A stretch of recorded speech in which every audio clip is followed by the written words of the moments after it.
भैया एक लखनऊ का बहुत बड़ा प्रदेशव्यापी सूदखोरी का एक सिंडिकेट है, जिसमें जितेंद्र पांडे उर्फ नीलम पांडे सनाब कृपाराम पांडे के द्वारा, जो निवासी विजयंत खंड के हैं, इनके द्वारा एक प्रदेशव्यापी सूदखोरी का सिंडिकेट चलाया जाता है, जिस पर मेरे को अनेक प्रकार से ब्लैकमेलिंग की जा रही है। इस सूदखोरी सिंडिकेट का 20 से 22 लोगों का एक सक्रिय गिरोह है, जिनके पास में केवल लोगों के पेपरों को हस्ताक्षर करवा के जबरन तरीके से ले लेना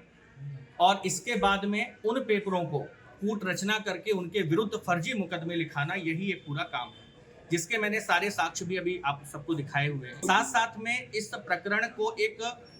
तरह से प्रदेश के बड़े बड़े नेता और बड़े बड़े कुछ रिटायर्ड भ्रष्ट अधिकारियों का पूर्ण संरक्षण भी प्राप्त है, जिनके द्वारा जो भी इनके खिलाफ आवाज उठाता है उसकी आवाज को हर प्रकार से दबा दिया जाता है, या तो उसके विरुद्ध फर्जी मुकदमे लिखा करके और या उसको आत्महत्या के लिए प्रेरित कर दिया जाता है।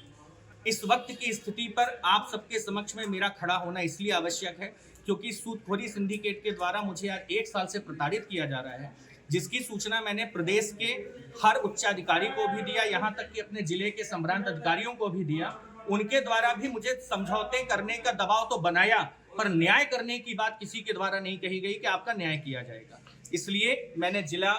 कोर्ट में जाकर के अपनी बात की शिकायती प्रार्थना पत्र दिया, सारे साक्ष्य उनके पास रखे और उनके आदेश पर यह मुकदमा इस सिंडिकेट के ऊपर पंजीकृत हुआ है। और मेरा अनुरोध है आप सभी से कि आप सबके इस आवाज, इस कलम के द्वारा मुझको न्याय मिल सके, ताकि मैं इनके सिंडिकेट से बच करके अपने परिवार का भरण पोषण कर सकूं। तो अच्छा, ये आप कैसे झांसे में आ गए थे इनके झांसे पर फंसाने के लिए मुझको स्वयं जितेंद्र पांडे, मैं इनके घर मिलने गया था, जहां पर मुझे 18/4/2024 को बंधक बना करके मेरे कुछ पेपर रख लिए थे, जिनका ऑडियो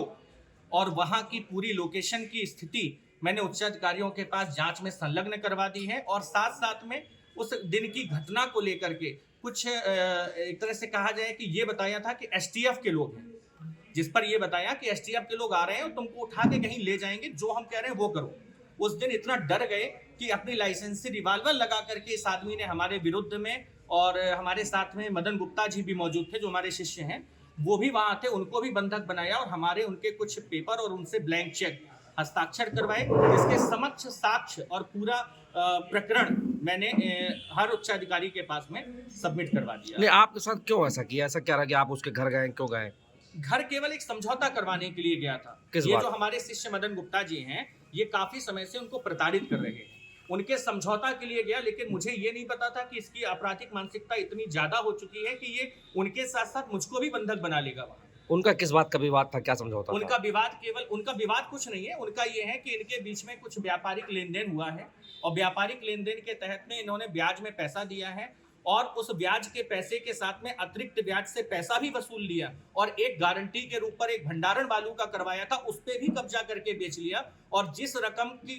3 करोड़ 8 लाख रुपए की जो लागत थी, उसको समथिंग 6 करोड़ के समथिंग इनके द्वारा वसूल लिया गया। और उसके ऊपर और हमारे ऊपर एक जालसाजी गिरोह को दिखाते हुए इस वक्त की स्थिति में आपराधिक मुकदमे पंजीकृत कराने के लिए तरह तरह से प्रार्थना पत्र जगह जगह थाने पर दिए जा रहे हैं। तो आपको किस तरीके से प्रताड़ित किया है? कितनी जगह मुकदमा लिखा है आपके खिलाफ? वर्तमान स्थिति पर मेरे ऊपर में 3 से 4 मुकदमे पंजीकृत करवाने के लिए इनके द्वारा प्रार्थना पत्र पड़ा हुआ है, जिसमें से 2 मुकदमे पंजीकृत हुए थे और एक पर जिस पर पूरे तरीके से स्पंज करके और सम्मान जो है वो विवेचना हमारे पक्ष में ही हुई, क्योंकि स्वतंत्र विवेचना अधिकारियों के द्वारा की गई, जिस पर मुझे पूरी तरह से न्याय मिला। कौन है ये लोग जो ऐसा कर रहे हैं? ये करने वाले इसमें जितेंद्र पांडे हैं, लखनऊ के निवासी हैं उर्फ नीलम पांडे, अविलास द्विवेदी हैं, लखनऊ निवासी मुलायम नगर, रणविजय पुत्र राणा सिंह निवासी लखनऊ, और पंकज मिश्रा निवासी गोंडा, सुनील द्विवेदी निवासी लखनऊ, मनीष सोनी निवासी लखनऊ, शशांक पांडे निवासी लखनऊ। और इसमें सबसे बड़ी बात है कि कुछ ऐसे अधिकारियों का इत्यादि का बड़े बड़े लोगों का संरक्षण भी है इस गिरोह, क्योंकि अपने आप को प्रदेश अध्यक्ष भी बताते हैं। ये विशेष बात है, अपने आप को बताते हैं क्योंकि बड़ी सुरक्षा और बड़ी गाड़ी का ताम का प्रदेश अध्यक्ष बीजेपी का